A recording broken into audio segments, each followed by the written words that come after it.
So all the walls got ripped up. In here, we got to update all the electrical to code. So we had to expose all the wiring, but the rough plumbing is in. New wiring's going in soon. Looks like the windows are already done. That's pretty good. So everything's ripped out. This is all going to be brand spanking new.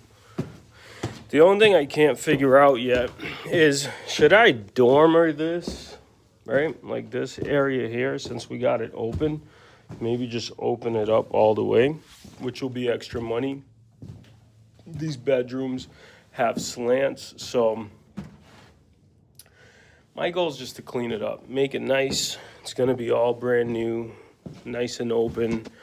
We added some extra supports, extra 2x4s, made sure all the doors are good. Not all the windows needed to be updated. Some of them are actually good. So if you want yourself a 2-family in Lowell, maybe this might be the one for you.